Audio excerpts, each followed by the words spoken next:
c'est plus non des na non da nga bëgg ma ñëw da ngay ñëw bàyyi ma d'expliquer la rek. non comprendre nga léegi est-ce que la dégradation te surprend yow personnellement. yow muy toog fii chaque jour. tu suis le pays. Tu suis l'actualité. c'est ça. mais yow xam nga ni mais bu notation amee dañuy dégrader. c'est ça Shops lañ jógee. fa lañ jógee. marché secondaire. waaw marché boo xam ne c'est-à-dire kenn waru ko laal benn dëkk moo ko laal en Afrique mooy Angola ñun ñu dem fa. Ah, mais dans ces conditions-là, comment tu peux espérer avoir des notes positives? Voilà, c'est pas possible. Et puis, il faut se demander ce que vaut le plan de redressement. Toi, tu mets sur la table un plan de redressement et tu continues de dégringoler. Mais quand même, dëkk bi tamit il faut ñu taxaw tuuti. Man du ma spécialiste de xaw ma dara ci économie jàng mooy mais j'essaie d'être logique rek. mais kese. dafa am benn situation bu am ñu ne. La solution, c'est un plan de redressement. Mais tu mets en œuvre un plan de redressement. Mais ba nga ko defee ba léegi tu continues de dégringoler maanaam da ngay gën a nasax chaque jour waa du ñu arrêté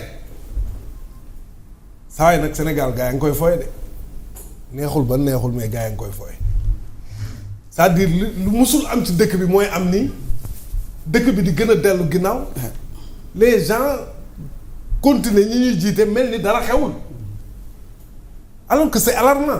Très alarmant. Spécialistes yi boo leen déggee c'est très alarmant. Très alarmant kay. ñi nga xam ne duñu spécialiste aussi sentir nañ ko mais pendant ce temps les gens continuent de foncer sur le mur man loolu mooy suma problème. mais quand tu mets en place quelque chose mais boo demee ba dire nga gis ne doxul mais il faut avoir l'intelligence de s'arrêter. De t'interroger pour réorienter et rectifier mais loolu mooy mais loolu lañ jàngal ñëpp loolu kay il suffit pas d'être savant pour le savoir. C'est aussi simple même. C'est simple.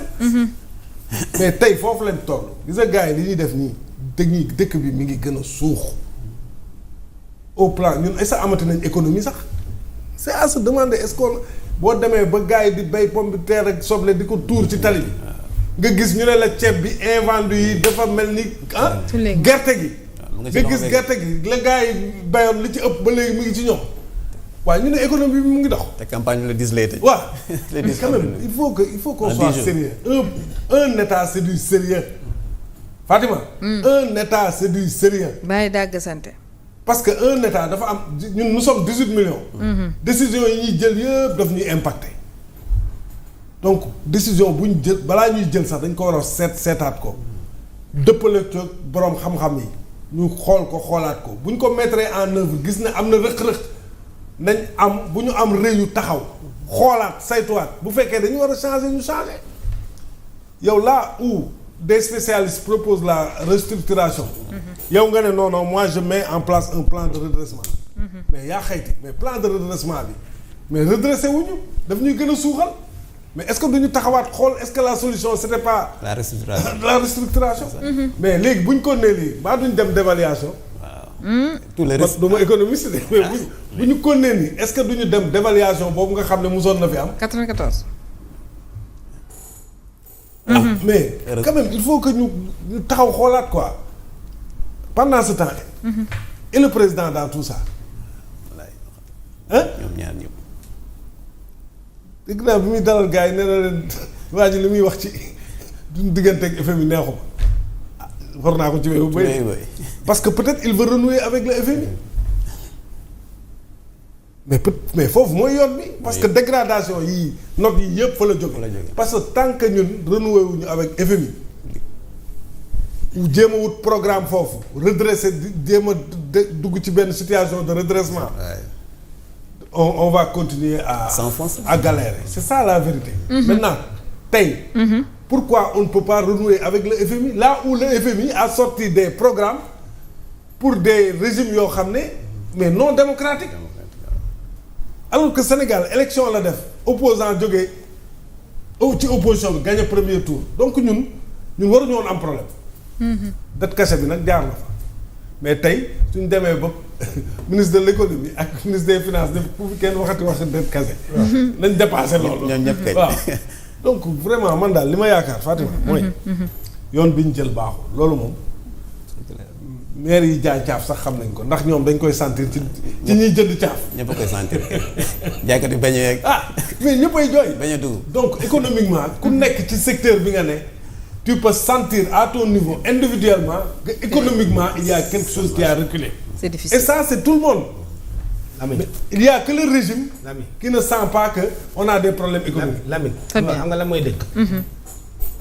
Nous avons les plus nuls qui sont arrivés au pouvoir. C'est ça la vérité. État du wax kese xam-xam la. je vais te donner un exemple. état kay jëf la. gis nga ñii wax la ñu ma ne neexu la waxaa neexu la dëgg dañu jàpp ne yow tu parles avec la haine mais 2 ans suffit pour évaluer un élève ñaari at. sur 5 ans. sur 5 ans ñaari at doy na pour nga évaluer ko. amuñu fi kooree bii bu Kim Jong Un ndaama bi ak tubéy yére yi.